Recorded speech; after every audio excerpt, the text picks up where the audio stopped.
Dear student, विकल्प coaching classes YouTube channel में आपका स्वागत है। इस वीडियो में हम प्रश्नावली 2.3 के प्रश्न 3 को सॉल्व करेंगे। अगर आप इस चैनल को अभी तक सब्सक्राइब नहीं किए हैं तो सब्सक्राइब ज़रूर कर लीजिए। देखिए प्रश्न नंबर 3 क्या है। देखिए प्रश्न नंबर 3, इसमें क्या है कि ये जो बहुपद दिया है, बहुपद के दो शून्यक दे दिया है। ये 4 घात वाला बहुपद है और जितनी घात होगी और उतना उसका शून्यक होगा। तो इसमें 4 घात वाला बहुपद है, इसलिए 4 शून्यक होगा।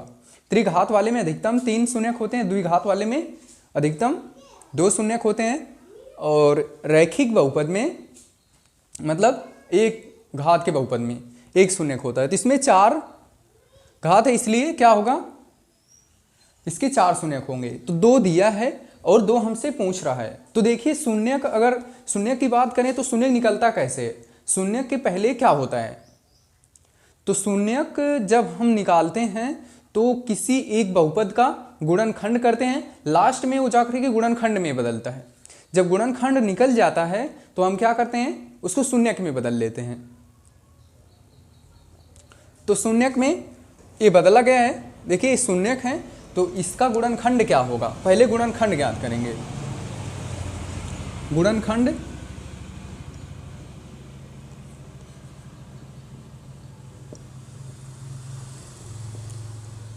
इसका गुणनखंड होगा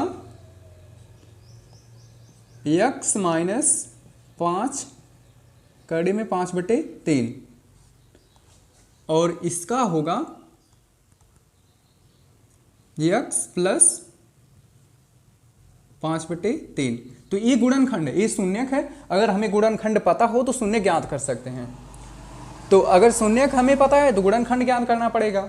देखिए एक उदाहरण लेते हैं। मान लीजिए कि मान लीजिए 36 से एक प्रश्न दे दिया जाए और इसका कहा जाए कि 2 गुणनखंड हमें पता हैं।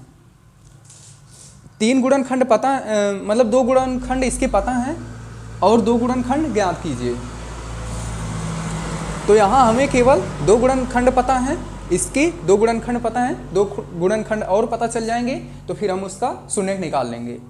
तो इसमें अगर ये माने कि इसका 2 गुणनखंड पता है और इसके 4 गुणनखंड होंगे तो वह 2 गुणनखंड क्या होंगे। तो देखिए इसको ज्ञात करने के लिए हम क्या करेंगे, इन दोनों का गुणा कर देंगे। इन दोनों का गुणा करके अगर इसमें भाग देंगे तो भागफल जो आएगा वह उसका 1 गुणनखंड होगा। तो फिर अगर भागफल का गुणनखंड करेंगे तो इसके 2 गुणनखंड होंगे। तो देखिए कैसे हम इसमें इसका गुणा करके इसमें भाग देते हैं। 36 में 9 की 9 चौको 36, मतलब कि 2 गुणनखंड तो ये है ही। अब जब हम इसमें भाग दिए तो 1 गुणनखंड और मिल गया है। तो ये जो अंक है इसका भी 2 गुणनखंड है। तो हमें कुल कितनी चाहिए, 4। 3 तो पहले से पता है, एक ए आ गया, 3 हो गए। तो इसको अगर 2 गुणनखंड में बदल दें तो 2 ए और 2 ओ 4 हो जाएंगे। तो इसमें क्या करते हैं, 4 का अभाज्य गुणनखंड करेंगे तो 2 गुणनखंड इस तरह प्राप्त हो जाएंगे। तो इसी तरह हमें इसको लगाना है। तो देखिए 3 की जगह पर ये दोनों हैं। अब इन दोनों को क्या करना पड़ेगा, 9 लाने के लिए गुणा करना पड़ेगा। गुणा करेंगे तो फिर क्या करना पड़ेगा, 9 से फिर हम 36 में भाग दिए थे तो 36 की जगह पर ए है तो हमें भाग इसमें देना है। इनका गुणा करके फिर जब भाग कट जाएगी तो इधर एक भागफल आएगा। तो भागफल का हम गुणनखंड करेंगे। ये वाला गुणनखंड इस तरह होता है, वो वाला गुणनखंड आगे पढ़ चुके हैं आप। तो फिर इसको सॉल्व करते हैं, पहले इनका गुणा करके। तो देखिए ये दोनों जो पद हैं वो दोनों सेम हैं, चिन्ह बस बदले हैं। तो ऐसा एक सूत्र होता है, a plus B, a minus B बराबर a² माइनस b², सूत्र से। तो देखिए इसमें जो पहला है वो a है, दूसरा वाला b है। वही सेम इसमें भी है, पहला a है दूसरा b है। इसमें चिन्ह है, आगे चिन्ह है, चाहे तो इसमें प्लस हो सकता है, इसमें माइनस हो सकता है, इसमें माइनस हो सकता है, इसमें प्लस हो सकता है। चिन्ह से मतलब नहीं है, बस हमें ये दोनों देखना है। ये दोनों पहले कोष्ठक का पहला पद दूसरे कोष्ठक के पहले पद के जैसा होना चाहिए और पहले कोष्ठक का दूसरा पद दूसरे कोष्ठक के दूसरे पद के जैसा होना चाहिए। मतलब कि पहला पद पहले पद के समान, दूसरा पद दूसरे पद के समान, और दोनों में चिन्ह क्या हो, प्लस हो और एक में माइनस हो। तो देखिए अब क्या करेंगे, तो इस सूत्र पर हम लिखेंगे स्क्वायर। तो वैसे आया है सूत्र से, हमें ए और बी से मतलब है। तो ये कितना है, ये दोनों में अक्स है। अब ए लिख लेते हैं स्क्वायर को इस पर, माइनस बी, बी दोनों में क्या है, ए है, 5/3। तो ये जब हम इसका गुणा करेंगे तो ये कितना होगा, यक्स को 2 बार गुणा करेंगे तो वही आएगा। इसको गुणा करते हैं तो देखिए अगर कोई अंक करड़ी में होता है और उसका स्क्वायर होता है तो जब उसका 2 बार गुणा करेंगे तो करड़ी हट जाएगी। तो बस इसमें से क्या करते हैं, स्क्वायर के साथ करड़ी को हटा देते हैं, माइनस चिन्ह 5/3। मतलब कि यह है जो आया है 9 की जगह पर आया, गुणा करने पर इनका इतना आया है। अब 9 से हमने क्या किया था, 36 में भाग दिए थे तो 4 प्राप्त हुआ था। 4 प्राप्त करने के लिए इससे हम इसमें भाग देंगे। तो भाग को देखिए इधर,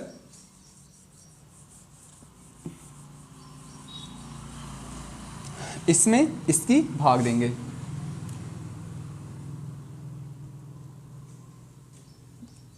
थ्री एक्स की 4 घात प्लस 6x की 3 घात minus 2x square minus 10x minus 5।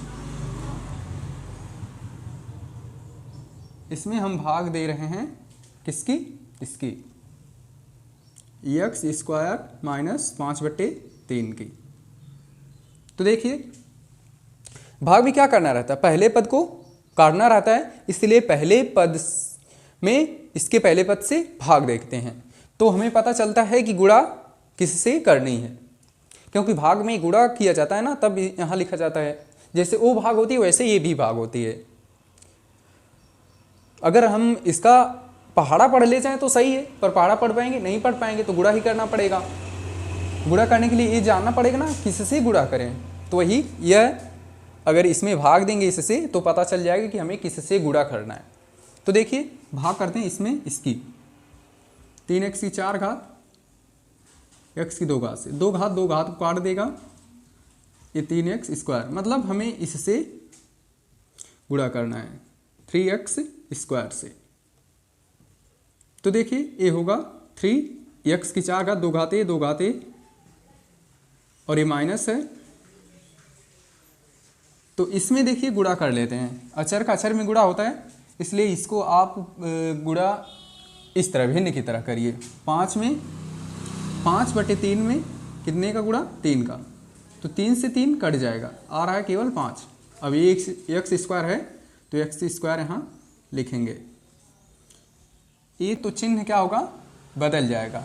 ये ऑलरेडी +1 था और ये माइनस था तो इसका प्लस हो गया, तो ये कट जाएगा। और ये देखिए ये एक्स की 3 घात है और ये एक्स की 2 घात है।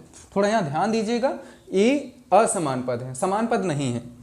तो अगर समान पद ऊपर है, एक्स स्क्वायर वाला पद है ऊपर, तब तो उसमें जोड़िए या घटाइए जो चिन्ह होगा, अगर नहीं है तो फिर उतार लीजिए। तो देखिए यहाँ क्या है,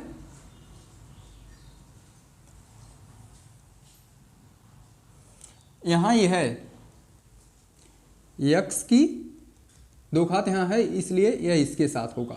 तो पहले इसको लिख लेते हैं, पहले बड़ी घात लिखते हैं ना, तो शुरुआत इससे करते हैं 6x की 3 घात। ये दोनों अलग अलग चिन्ह है इसलिए घटेगा, तो 5 में से 2 घटाएंगे 3 आएगा, पर चिन्ह कौन सा लगेगा, प्लस, क्योंकि 5 बड़ा है, तो प्लस 3x स्क्वायर। अब इसको उतार लेते हैं 10x माइनस 5। तो देखिए अब इसका पहला पद ए है, मतलब हमें इसको काटना है, तो इसमें क्या करेंगे, इसके पहले पद से भाग देंगे। तो देखिए 6x की 3 घात में x स्क्वायर की भाग देंगे, 2 से 2 कट जाएगा, केवल 6x बचेगा। तो गुणा हमें इससे करना है, 6x की 3 घात 2 घात 1 घाते 2 घाते 6 वैसे आएगा, तो 6x की 3 घात अब इसमें गुणा करते हैं 6 का, अचर में अचर का गुणा कर लेते हैं। 5/3 गुणे 6, 3 के 3, 3 दूना 6, 5 दूना 10। अब ये माइनस चिन्ह है, यहाँ प्लस चिन्ह है, इसलिए चिन्ह ही लगेगा जो यहाँ दिया गया है।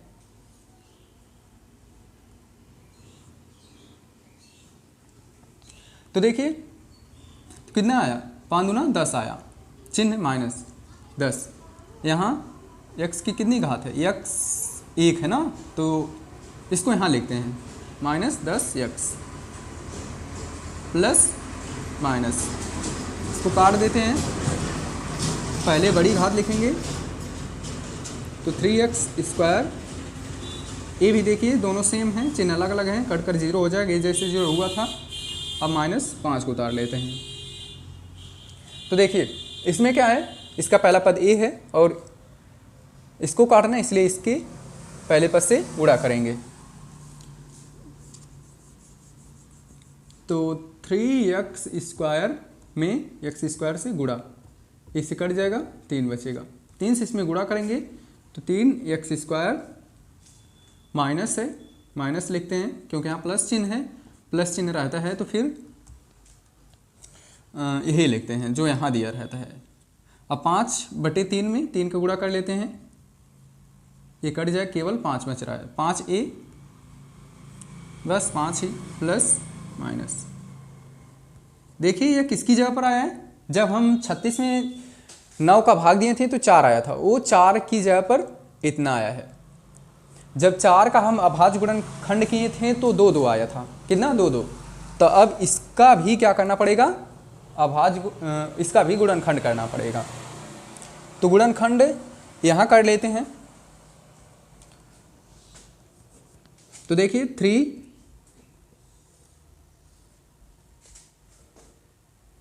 3x² plus 6x plus 3।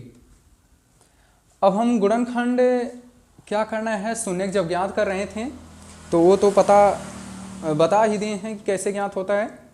गुणनखंड करते जाते हैं, लास्ट में 2 गुणनखंड आते हैं, गुणनखंड से हम क्या करते हैं, शून्य ज्ञात कर लेते हैं, बराबर शून्य करके शून्य निकाल लेते हैं। तो वैसे इसको भी शून्य निकालना है, इसलिए बराबर 0 कर देते हैं। गुणनखंड तो निकलेगा, साथ में लास्ट में उसके बाद जो लाइन आएगी वो शून्य निकलेगा उससे। तो पहले हम क्या करते हैं, AC ज्ञात कर लेंगे। तो AC कितना होगा, AC होगा 3 त्रिका 9। तो हमें 2 ऐसी संख्या ढूंढना है जो कि गुणा करने पर 9 आए और जोड़ने पर कितना आए, प्लस चिन्ह, इसलिए जोड़ने पर 6 आए, B आए। तो वो संख्या कितनी है सोचिए, फिर इसका अभाज्य गुणनखंड कर लीजिए, छोड़िए इसका अभाज्य गुणनखंड कर लेते हैं।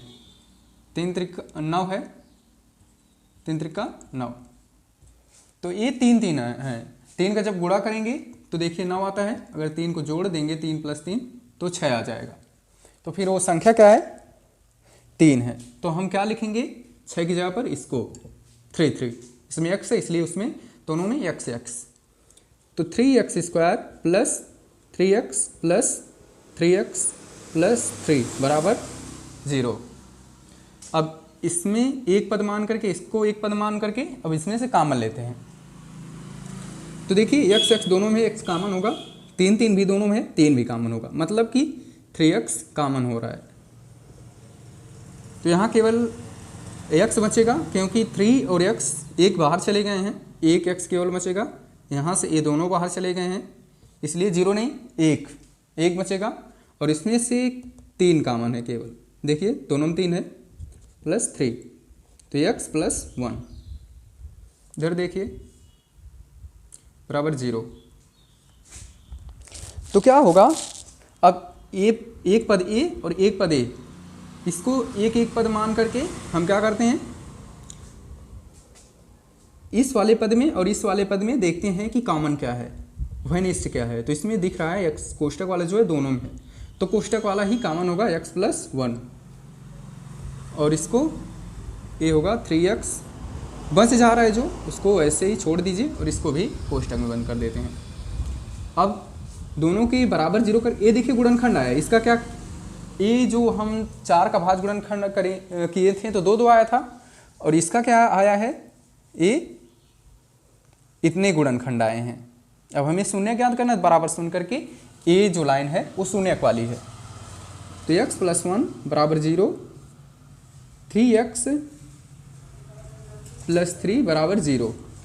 तो x बराबर +1 उधर जाकर के -1 होगा, और ये 3x उधर जाकर के 3x इधर होगा, गुणांक लास्ट में जाएंगे, पहले ये जाएगा। तो x बराबर -3/3। तो x बराबर -1, यही आंसर है।